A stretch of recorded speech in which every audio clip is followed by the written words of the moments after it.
নমস্কার, আমি সাইকোলজিস্ট সোমেন। আজ অটিজম নিয়ে এটা আমার তৃতীয় ভিডিও। আমি প্রথম দুটো ভিডিও করেছি, 1 এবং 2। দ্বিতীয় ভিডিওয় আমি আলোচনা করেছি যে একটা শিশু যখন তার নিজের জগতে প্রবেশ করে তখন কী ধরনের সেন্সার ইস্যু তৈরি হয়। যখনই নিজের জগতে ঢুকে পড়ে তখন যে ধরনের সেন্সার ইস্যুগুলো তৈরি হয় সেই সেন্সার ইস্যুগুলোর কারণে কী হতে পারে সেটা নিয়ে আজকে আমার আলোচ্য বিষয়। দেখুন, যখনই একটা শিশু তার নিজের মনের মধ্যে একটা জগৎ তৈরি করবে এবং নিজের জগতে ঢুকে পড়বে তখন প্রথম যে সমস্যাটা হবে সেটা হচ্ছে তাকে ডাকলে সে এক ডাকে সাড়া দিতে পারবে না। কেন? তার কারণ খেয়াল করে দেখুন, আমরাও যখন গভীর মনোযোগে কোনো কাজ করি তখন আমাদেরকে যদি কেউ ডাকে আমরা কি এক ডাকে সাড়া দিতে পারি? পারি না। কেন পারি না? কারণ সেই মুহূর্তে আমি যেহেতু অন্য আরেকটা বিষয়ে মনোযোগ দিয়েছি, সেই কারণে আমার কান বাইরের শব্দ সেন্স করছে না। একই সমস্যা এই বাচ্চাটার ক্ষেত্রে হচ্ছে। সে নিজের জগতে যেহেতু মনোযোগ দিয়ে বসে আছে, নিজের জগৎ নিয়ে যেহেতু ব্যস্ত আছে, সেই জন্য তাকে ডাকলে সে এক ডাকে সাড়া দিচ্ছে না। এক্ষেত্রে অনেক অভিভাবকই বলে যে আমার বাচ্চাকে একবার ডাকলে সাড়া দেয় না, 2-3বার ডাকলে সাড়া দেয়, আবার কখনো কখনো এক ডাকেও সাড়া দিয়ে দেয়। কেন? না, যখন সে নিজের জগৎ থেকে বেরিয়ে আসে তখন আবার সে এক ডাকে সাড়া দিতে পারে। এইটা প্রথম সমস্যা হয়ে গেল। দ্বিতীয় সমস্যা কী হবে? না, দ্বিতীয় সমস্যা হচ্ছে কথা বলার সমস্যা। অনেক অভিভাবক এরকম বলেন যে আমাদের বাচ্চা প্রথমে তো কথা বলতে পারতো, একটা একটা শব্দ বলতো, মা, বাবা, কাকা, দাদা এসব বলতে পারতো, এখন না সেসবও বলছে না। এটা কেন হয়? দেখুন, যখনই সে নিজের জগৎ নিয়ে ব্যস্ত থাকবে তার প্রথম সমস্যা হবে যে সে আশেপাশে কে কী কথা বলছে সে কথাগুলো সে কান দেবে না, মানে সে শুনবে না। একটু গভীরভাবে ভাবলেই আপনার কাছে ব্যাপারটা আরও ক্লিয়ার হয়ে যাবে যে আমরা যে কথা বলছি, এই যে আমি কথা বলছি বা আপনারা কথা বলেন, এই কথা তো আমাদেরকে শিখতে হয়েছে। কিভাবে শিখেছি আমরা? সারা পৃথিবী জুড়ে কথা শেখার এই একটাই নিয়ম। কী নিয়ম সেটা? না, আমরা প্রথমে কথা শুনবো, সেই কথা শোনার পর সেই শব্দগুলোকে জমিয়ে রাখবো স্টপক ওয়ার্ড হিসাবে, এবং সেই স্টপক ওয়ার্ডটাই অন্য কথা বলার সময় ব্যবহার করব। এবার যেহেতু এই অটিজম বাচ্চাগুলো নিজের জগৎ তৈরি করে বসে থাকে, ফলে বাইরে কে কী কথা বলছে সেই কথাগুলো সে শোনে না। পরিবারে তার মা বাবা কী কথা বলছে, দাদু ঠাম্মা কী কথা বলছে, বন্ধুবান্ধব কী কথা বলছে, সেই কথাগুলো তারা শোনার প্রয়োজন মনে করে না, শোনেই না। ফলে কি হয়ে যাচ্ছে, এই চারপাশে কিভাবে কথা বলতে হয় সেই কথাটা সে গুরুত্ব দিচ্ছে না এবং সেই শব্দগুলোও তার ভেতরে প্রবেশ করছে না। ফলে তার কথা বলার ক্ষেত্রে একটা বড় সমস্যা হয়ে যাচ্ছে। এরপর কি সমস্যা হয়? এরপর আমরা আরেকটা বড় সমস্যা দেখি, সেটা হচ্ছে আচরণের সমস্যা। কীরকম? আচরণও খুব ভালো করে দেখুন। আচরণ কথা যেমন আমরা শুনে শিখি, আচরণ তেমনি কিন্তু আমরা দেখে শিখি। কোথায় কেমন আচরণ করতে হয় এটা যদি আমরা না দেখি তাহলে আমরা বুঝে উঠতে পারবো না। তাহলে আমরা দেখে দেখে আচরণটা শিখি এবং পরবর্তীকালে সেই আচরণগুলোই করি। এবার এই অটিজম বাচ্চাগুলোর ক্ষেত্রে যদি খুব ভালো করে খেয়াল করেন তাহলে বুঝতে পারবেন যে এরা না কারো আচরণই ফলো করে না। কে কেমন আচরণ করছে এরা দেখেই না। যেহেতু আচরণ ফলো করছে না, দেখছে না, ফলে কোথায় কেমন আচরণ করতে হয় এই সম্পর্কে এদের ধারণা থাকে না। ফলে এদের একটা আচরণ সমস্যা হয়ে গেল। এছাড়া কি সমস্যা হতে পারে? এছাড়া শরীরের বিভিন্ন জায়গায় সেন্সার ইস্যু হতে পারে এবং সেই অনুযায়ী বিভিন্ন রকম সমস্যা হতে পারে। যেমন যেমন ধরুন স্কিনের মধ্যে সমস্যা। স্কিনে মানে আমরা দেখি যে এই ধরনের বাচ্চাদের আঘাত সহ্য করার ক্ষমতাটা অনেক বেশি। কেন আঘাত সহ্য করার ক্ষমতা বেশি? তার কারণ যখনই সে নিজের জগতে প্রবেশ করে তখন তার শরীরের ওপরের যে সেন্স, সেই সেন্সটা পুরোপুরি কাজ করে না। ফলে তাকে যদি কোনো কারণে আঘাত লেগেও যায়, সেই আঘাতটা যতটা সে অনুভব করার কথা পুরোপুরি সেটা অনুভব করতে পারে না। আমরা বাইরে থেকে মনে করি যে আমার ছেলের সহ্য শক্তিটা অনেক বেশি, আসলে কিন্তু তা নয়। এরপর আর কি দেখব? এরপর দেখব যে আমরা মুখের মধ্যেও সেন্সার ইস্যু হয়। কীরকম? না, আমাদের মুখের মধ্যে যখন কোনো খাবার দিয়ে দেওয়া হয়, অর্থাৎ আমরা যারা স্বাভাবিক বলে মনে করছি আমাদেরকে, আমাদের মুখের মধ্যে যখন কোনো খাবার দিয়ে দেওয়া হয় তখন দেখবেন আমরা কিন্তু খাবারটা চিবিয়ে খাই। আমরা জল যখন মুখের মধ্যে পড়ে আমরা কিন্তু চেবাই না। আমরা ভাত যতটা চিবিয়ে খাই, আবার আমাদের মুখের মধ্যে যদি কলাই ভাজা দিয়ে দেওয়া হয় আমরা অতটা চিবিয়ে চেবাবো না। মানে আমি বলতে চাইছি যে কোন খাবারে কতটা চাপ পড়ে এটা কিন্তু আমাদের মুখের মধ্যে খাবার পড়লেই আমাদের ব্রেন ডিসাইড করে নেয় এবং সেই অনুযায়ী আমরা চাপ প্রয়োগ বা বল প্রয়োগ করি খাবারের ওপরে। কিন্তু এই বাচ্চাগুলোর মুখের মধ্যে সেন্সার সমস্যা তৈরি হয়। ফলে এদের মুখের মধ্যে খাবার দিয়ে দিলে এরা না বুঝে উঠতে পারে না কোন খাবারটাকে কী করবে, খাবারটাকে গিলবে না যেভাবে। অনেক অভিভাবক বলে যে আমার বাচ্চা খাবার চিবিয়ে খেতে পারে না বা শক্ত খাবার চেবায় না। কেন? এবার ব্যাপারটা ক্লিয়ার হচ্ছে? আসল বিষয় হচ্ছে তার মুখের মধ্যে সেন্সার সমস্যা। তার মুখে যখন খাবার পড়ছে তার ব্রেন আইডেন্টিফাই করতে পারছে না যে ওই খাবারটাকে আমি কতটা চাপ দেবো, ফলে খাবারটাকে আর সে চেবাতে পারছে না। এরপর কি হবে?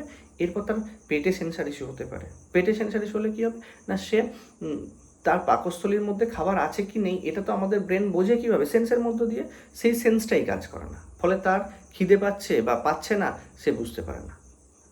কিন্তু যখন প্রচুর খিদে পায়, সে যখন দুর্বল হয়ে পড়ে, তখন তার কষ্ট হলে সে কান্নাকাটি করে, সেই কান্নাকাটি দেখে বুঝতে হয় যে তার খিদে পেয়েছে। বা অনেক সময় মা টাইম টু টাইম খাইয়ে দেয়, এখান থেকেও সমস্যাটা মেটে। এছাড়া আর কি হতে পারে না, পেচ্ছাপ বা পায়খানা করার ক্ষেত্রে অনেক বাচ্চার ক্ষেত্রে দেখা যায় যে তারা প্যান্ট নোংরা করে, কাপড় নোংরা করে। কেন কাপড় নোংরা করছে, প্যান্ট নোংরা করছে? এখানেও সেই সেন্সার সমস্যা। আমরা যেমন বুঝতে পারি, আমাদের যারা স্বাভাবিক তারা বুঝতে পারে যে তার পেচ্ছাপ পেয়েছে, তার পায়খানা পেয়েছে। এবার এদের যেহেতু এখানে সেন্সটা পুরোপুরি কাজ করছে না, তাহলে এ বুঝে উঠতে পারছে না। ফলে একটা সময় কি হচ্ছে, যখন পেচ্ছাপ বা পায়খানাটা একটা এক্সট্রিম পর্যায়ে চলে যাচ্ছে, তখন অটোমেটিক্যালি শরীর সেটাকে রিলিজ করে দিচ্ছে। ফলে সে বুঝে ওঠার আগেই তার কাপড় জামা নোংরা হয়ে যাচ্ছে। কেমন? তার মানে কতগুলো সেন্সার ইস্যু হচ্ছে দেখুন। সেন্সার ইস্যু ফলে কত রকমের সমস্যা হচ্ছে দেখুন। প্রথম হয়ে গেল শোনার, মানে এক ডাকে সাড়া দিতে সমস্যা। তারপরে হয়ে গেল কি, কথা বলার ক্ষেত্রে সমস্যা, আচরণের দিকে একটা সমস্যা, হ্যাঁ, আঘাত সহ্য করার ক্ষমতা বেশি, খাবার চেবাতে সমস্যা, পেচ্ছাপ পায়খানার ক্ষেত্রে সমস্যা, পেটে খিদে পেয়েছে কিনা সেইখানে সমস্যা। এই সমস্যাগুলো সেন্সার ইস্যুর ফলে হয়ে যাচ্ছে। এই সেন্সার ইস্যুর ফলে আরেকটা সমস্যা কী হচ্ছে না, এই সেন্সার ইস্যুর ফলে আরেকটা বড় সমস্যা হচ্ছে যে আমাদের মস্তিষ্ক পুরো শরীরকে কোঅর্ডিনেট করতে পারছে না। কীরকম না, ধরা যাক আমার এখানে মশা কামড়েছে, এই ব্যথাটা আমার মস্তিষ্ক বুঝতেই পারছে না, ফলে অন্য হাতে সেইটাকে তাড়াচ্ছে না। একইভাবে যদি দেখা যায় যে একটা বল বাচ্চাটার দিকে ছুড়ে দেওয়া হয়, বলটা এসে তাকে লেগে ফিরে যেতে পারে। কেন না, সে সেটা বুঝে উঠতে পারছে না যে সেই বলটা আসছে এবং তাকে আঘাত করছে, সে সেটা বুঝতে পারছে না। এই যে আমি সেন্সের কথাগুলো বলছি, এগুলো কম বেশি হতে পারে। এমন নয় যে সব বাচ্চার একই রকম সেন্সার ইস্যু হবে, এটা না। যে বাচ্চা যত বেশি ডিপে থাকবে, যে বাচ্চা যত বেশি গভীরে যাবে, তার সেই ধরনের সেন্সার ইস্যু হবে। অর্থাৎ একটা শিশুর সাথে আরেকটা শিশুর সেন্সার ইস্যু মেলানো উচিত নয় বা মিলবেও না। বিভিন্ন ক্ষেত্রে বিভিন্ন রকম হতে পারে, এটাই স্বাভাবিক। যে যত গভীরে থাকবে তার সেন্সার সমস্যাগুলো তত বেশি হবে। আচ্ছা, আর এই সেন্সার ইস্যুর জন্য আরেকটা সমস্যা কী হয়ে যাচ্ছে না, মস্তিষ্ক পুরো শরীরকে কোঅর্ডিনেট করতে পারছে না। আই হ্যান্ড কোঅর্ডিনেশনের সমস্যা হয়ে যাবে, যে ধরা যাক একটা বল আসছে, সে ক্যাচ করতে পারছে না, এই সমস্যাটা হয়ে যাবে। বা সে রাস্তায় দাঁড়িয়ে আছে, একটা গাড়ি সামনে দিয়ে আসছে, গাড়িটা তাকে ধাক্কা মারবে কি মারবে না সে বুঝে উঠতে পারবে না। আমরা যেমন দেখি যে দূর থেকে রাস্তায়, ধরুন রাস্তা পারাপারের সময় আমরা দূর থেকে দেখি, হ্যাঁ একটা গাড়ি আসছে, গাড়িটা যা স্পিড, ততক্ষণে আমি পার হয়ে যাব। এই যে ক্যালকুলেশন, এই যে সেন্স, এই সেন্সগুলোর ক্ষেত্রেও তাদের সমস্যা থাকবে। ফলে এই সেন্সার ইস্যুটা একটা বাচ্চার বিভিন্ন দিক থেকে সমস্যা তৈরি করছে। আর এই সমস্যাগুলোর কারণে কি হবে না, তার প্রতিদিনকার জীবনযাপনের জন্য যে স্কিল দরকার, সেই স্কিলগুলো সে সঠিকভাবে শিখতে পারবে না। ফলে অন্য বাচ্চাদের থেকে দিনের পর দিন পিছিয়ে যেতে শুরু করবে। আর কি হবে, আর তার নিজের ভেতরে যে জগৎ আছে, সেই জগতের বিভিন্ন অ্যাক্টিভিটি সে করতে চাইবে। মানে সেই জগতে ধরুন কি চলছে সেটা বুঝে ওঠা মুশকিল, কিন্তু কি হবে না, বাচ্চা অস্বাভাবিক আওয়াজ করতে শুরু করবে, মিনিংলেস সাউন্ড, মানে এমন একটা আওয়াজ করছে যার কোনো মিনিং নেই, কি বলছে বাচ্চা বোঝাই যাচ্ছে না, অনবরত কোনো আচরণ করে যাচ্ছে।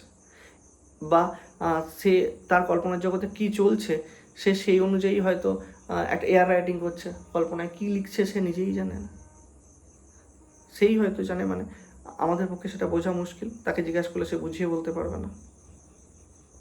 এই ধরনের একাধিক সমস্যা আমরা সেন্সার ইস্যুর কারণে দেখতে পাই। এবার আমাদেরকে যেটা বুঝতে হবে, এই যে সেন্সার ইস্যু, প্রথম অটিজম বাচ্চার সমস্যা তৈরি হলো তাহলে সেন্সার ইস্যু থেকে একের পর এক বাকি ইস্যুগুলো তৈরি হচ্ছে। সেন্সারের কারণেই সে সাড়া দেওয়া, কথা বলতে পারা, আচরণের সমস্যা, কোঅর্ডিনেশনের সমস্যা, এইগুলো তৈরি হচ্ছে।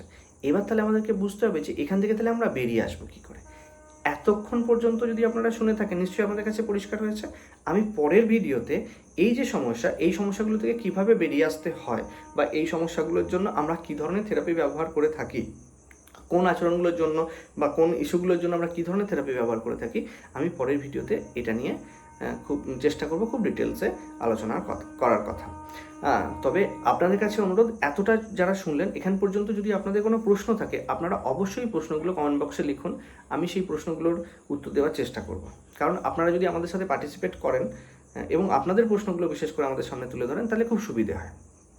সুবিধে এটা হয় যে আপনাদের মধ্যের প্রশ্নগুলো আমার পক্ষে অনেক সহজ হয়ে যায় যে ওটাকে মানে আপনারা কোন জায়গাটা চাইছেন সেটা বোঝার, সেই অনুযায়ী আমরা সমস্যার সমাধানের রাস্তাটা খুঁজে পারবো, বা আমি আপনাদের সাথে খুব সহজে সেই বিষয়টাকে নিয়ে আলোচনা করব। যাক, এই ভিডিওটা আজকের মতো এখানেই শেষ করছি। সবশেষে আপনাদের সবাইকে যারা পুরো ভিডিওটা দেখলেন অসংখ্য ধন্যবাদ। আপনাদের কাছে একটা রিকোয়েস্ট, যদি সম্ভব হয় তাহলে অবশ্যই, যদি ভালো লেগে থাকে তাহলে অবশ্যই একটা লাইক করুন, আর যদি সম্ভব হয় তাহলে চ্যানেলটাকে সাবস্ক্রাইব করে নিন।